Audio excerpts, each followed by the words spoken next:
Triad Weed 101. How to identify a triad cannabis grow in your neck of the woods. All the windows of these properties will be boarded up, usually with a foil-faced insulation, blankets from Oklahoma State. The second sign is heat pumps, way more than any Mainer would install on their home, way more than even makes sense from a physics standpoint. Massive amounts of electricity, commercial scale electricity.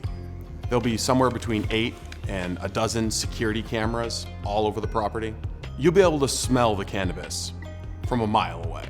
If it smells like there's a bunch of skunks having an orgy in the mobile home next door, it's probably a cannabis grow.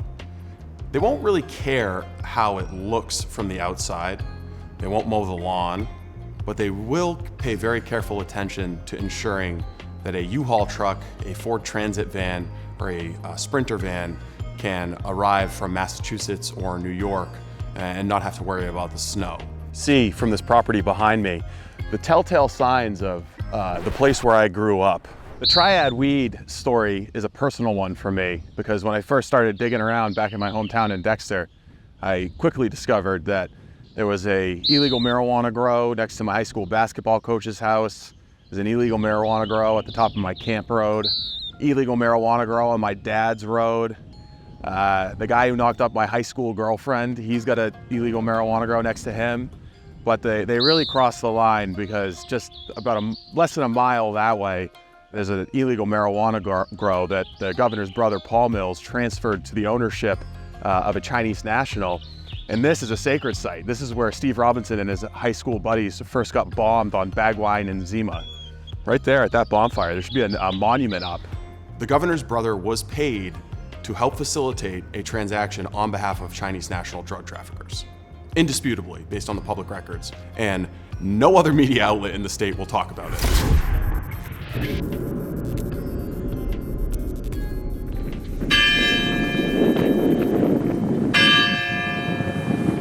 Steve Robinson, editor-in-chief of the Maine Wire, here on the scene in beautiful Corinna, Maine. As the direct result of our reporting and our unwillingness to look away from the problem, there have been an increasing number of raids on these properties. I hear noise in the back. Yep. Sheriff's office! Come out with your hands up! Please. We know you're up there, come out! One of those properties was in Corinna, Maine, where my mom grew up, right next to the town office. You won't believe me, but when I was a kid, this entire skyline would have been blotted out by a big woolen mill that just polluted the shit out of the entire river. Caused a lot of problems. It was actually a super fun site for most of my childhood. But now that it's been torn down, I can actually see the church right in downtown Corinna, where my brother got married to his first wife, and where my Grammy Hartley used to go to church for the longest time. So as I'm poking around the Corinna area and preparing to do some of our first public reporting, I just stumbled on this property record related to a location, 51 Cider Hill Road in Corinna, right on the Exeter town line. The property behind me, 9 St. Albans Road, was recently raided in February. A couple of other properties nearby also raided, thought to be part of a vast operation covering the state. 13 days later, there was a property transfer initiated for a location about 5 miles that away.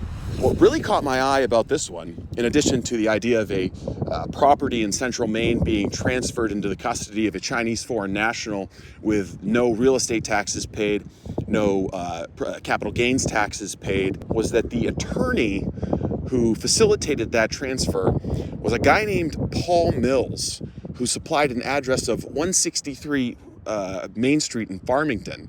That just so happens to be the address of a law office in Farmington, Mills & Mills, which is run by Paul Mills, the oldest brother of the governor of Maine, Janet Mills. Very interesting development here. The question, of course, is why is Paul Mills, an established attorney, an elderly man, helping the operators and owners of an illegal marijuana cultivation site 13 days after a raid at a separate property 5 miles away? The only way really to elucidate what's going on here, I think, is going to be to Go ask Paul Mills and his little sis, Governor Janet Mills, some questions.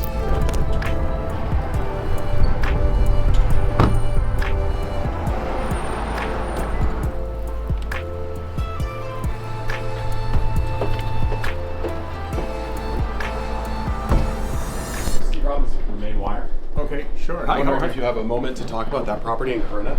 Not at the moment. No, right No? now, fine. The next room. Thank you. Okay, well, do you have time later if we wait around? Not today. No, Not absolutely today? not. Okay, we'll wait around for you. Paul Mills doesn't have time to talk. He's a very, very busy man.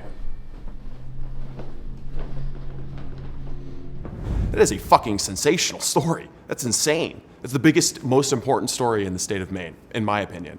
We printed up copies of the real estate transfer document and handed them out to other media outlets at the State House and lawmakers and left them sitting around the lobby area from where the governor was hiding and wouldn't come out and talk about it.